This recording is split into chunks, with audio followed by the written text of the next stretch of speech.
శుభమస్తు. శ్రీరామ జయం.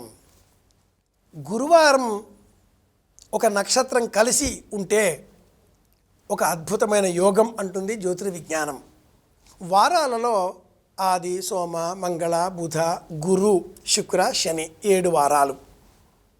వారాలలో గురువారం చాలా పెద్దది.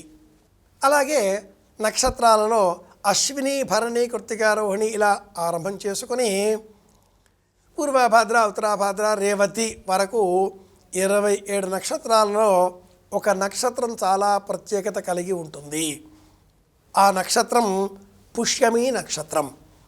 వారాలలో పెద్దది అయిన గురువారం, నక్షత్రాలలో పెద్దది అయినటువంటి పుష్యమి నక్షత్రం, ఈ రెండు కలిసిన రోజు గురు పుష్య యోగం అనే ఒక గొప్ప యోగాన్ని జ్యోతిర్విజ్ఞానం మనకు తెలియజేస్తుంది.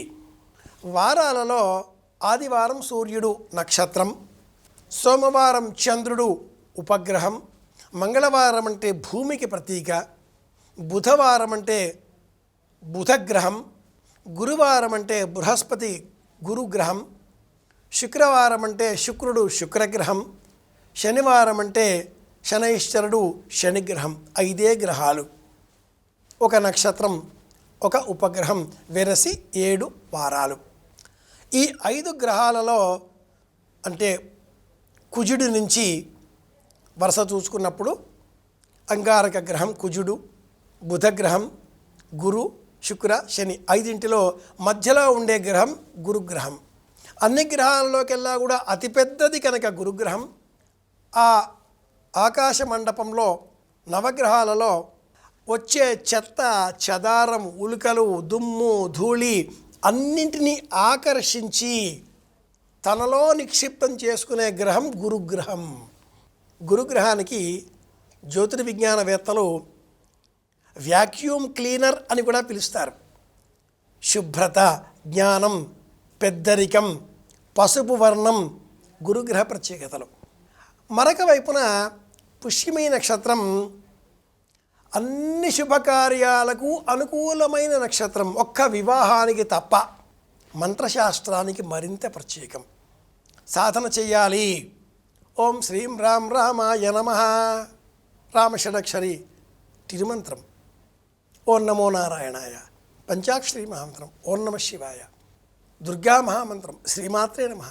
ఏవైనా మంత్రదీక్ష తీసుకోవడానికి అనుకూలమైనటువంటి యోగం ఏదైనా ఉందా? ఆ యోగం గురు పుష్య యోగం. ఇలా గురువారం పుష్యమి నక్షత్రం వచ్చిన రోజున జిల్లేడు మొక్క, ఆ మొక్క ఆరంభంలో గణపతి వలె ఉండేటటువంటి ఆ తల్లి వేరు, పెద్ద వేరును తీసుకువచ్చి ఇంటిలో పూజాగృహంలో ఉంచి గణపతి అన్న పేరిట సంకల్పంతో పూజ చేసి గణపతి మహామంత్రాన్ని ఓం గ్లౌం గం గణపతయే వరవరద ఇలా జపం చేయడం ప్రారంభం చేస్తే సంపూర్ణమైన గణపతి అనుగ్రహం మనకు లభిస్తుంది. వారాలలో గురువారం శ్రేష్టం, నక్షత్రాలలో పుష్యమి నక్షత్రం శ్రేష్టం. ఈ రెండు కలిసి వచ్చిన రోజు గురు పుష్య యోగం. అద్భుతమైన ఆ యోగం ఉన్న ఈ రోజున విషయం తెలుసుకున్నాం కనుక విశ్వాసంతో పూర్వమే గురుదేవులు, తండ్రి గారు మనకు అందించిన మంత్రం ఏదైనా ఉన్నచో ఆ మంత్రాన్ని మళ్ళీ పునశ్చరణ చేద్దాం. జపం, మార్జనం, తర్పణం, హోమం, భోజనం ఇలా 5 విధాలుగా ఒక మంత్రాన్ని మనం శక్తివంతంగా మార్చుకోవాలి. ఈ 5 పద్ధతులను అనుసరించకపోతే ఏ మంత్రము మనకు వశం కాదు, మంత్ర ఫలితం లభించదు. ఊరికే విని ఊరికే చెప్పే మంత్రాల వల్ల ఏ ప్రయోజనము ఉండదు.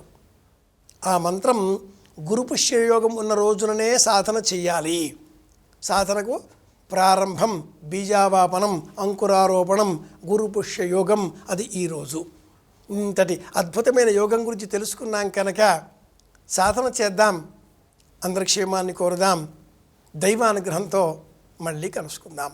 శుభమస్తు. శ్రీరామ జయం.